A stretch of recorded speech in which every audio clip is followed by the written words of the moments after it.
Sunday லஞ்சுக்கு வந்து chicken biryani, 0 oil chicken biryani தான் ரெடி பண்ணிட்டு இருந்தேன். அதுக்கு வந்து சிக்கனை 2ஆக பிரிச்சுட்டேன். ஒன்று வந்து நக்கட்ஸ் பண்ணுறதுக்கு, இன்னொன்று வந்து சிக்கன் பிரியாணி பண்ணுறதுக்கு. ஸோ சிக்கன் 0 ஆயில் சிக்கன் பிரியாணிங்கிறதுனால இது ரொம்ப ஈஸி தான்.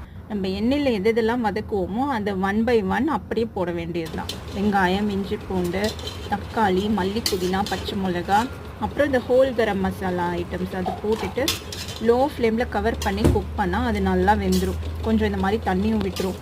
ஸோ இந்த தண்ணியும் கணக்கு பண்ணி ஜீரக சம்பா 1 கப்புக்கு 2 கப் தண்ணி விடணும். ஸோ அதை விட்டு கொதிக்க விட்டு அரிசி போட்டு நல்லா தம்மில் வச்சிடணும். கொதித்த உடனே நல்லா சிம்மில் வச்சுட்டு நல்லா கவர் பண்ணிவிட்டு நான் அந்த ஹோல் லைட்டாக இருந்துச்சு அதில் வந்து டிஷ்யூ பேப்பர் போட்டு வச்சுட்டேன். ஃபுல்லாக கவர்டாக இருக்கணுன்ட்டு 20 நிமிஷம் அப்படியே டைமர் வச்சுட்டு இதை வேக விட்டுறணும். அதுக்கப்புறம் சைட் பை சைட் மீதி வேலை ரெடி பண்ணிக்கலாம்.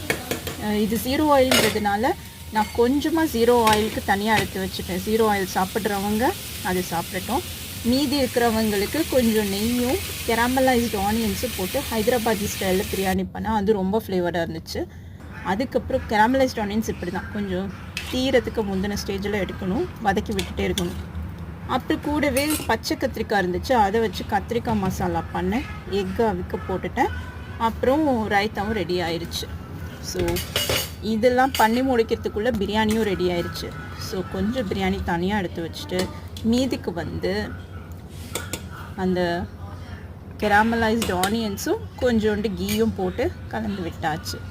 மஸ்க் மெலான் கொஞ்சம் இருந்துச்சு, அதுவும் நல்லா இருந்துச்சு, ஸ்வீட்டாக இருந்துச்சு. ஸோ இது கத்திரிக்காய்க்கு வந்து அந்த கொப்பரை தேங்காய் இருக்குல்ல, டீஹைட்ரேட்டட் டெசிகேட்டட் கோகனட், ஸோ அதுவும் வெள்ளை இல்லை வேர்க்கடலை இதெல்லாம் வதக்கி அரைச்சி போடணும்.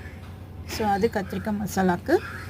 அப்புறம் பிரியாணிக்கு இந்த ஆனியன் போட்டுட்டு கொஞ்சோண்டு கீ போட்டு வதக்கி விட்டுட்டேன். ஆனியன் கூட இது பட்டர்லேருந்து எடுத்துகிட்டு வந்த கீங்கிறதுனால கொஞ்சம் மில்க் சாலிடும் சேர்ந்துருந்தது, அதுவும் ஃப்ளேவர்டாக தான் இருந்துச்சு. ஸோ இது 0 ஆயில் கிடையாது, இதில் கீயும் இருக்குது, எண்ணெயில் வதக்குன கெராமலைஸ்டு ஆனியன்ஸும் இருக்குது. ஸோ சண்டே இப்படி தான் முடிஞ்சது. அப்புறம் கொஞ்சம் பயோட்டின் பார்ஸ் இருந்துச்சு, அதுவும் வச்சுட்டோம். டெசர்ட்டுக்கு பயோட்டின் லட்டு இருந்துச்சு. ஸோ இதான் எங்கள் சண்டே லஞ்ச் பிளேட்டு. முட்டை, பிரியாணி, அப்புறம் கொஞ்சோண்டு ரைத்தா, கொஞ்சம் கத்திரிக்காய் மசாலா. சண்டே நல்லா போச்சு, ஸ்பெஷலாக சாப்பிட்டோம். Happy cooking and healthy eating.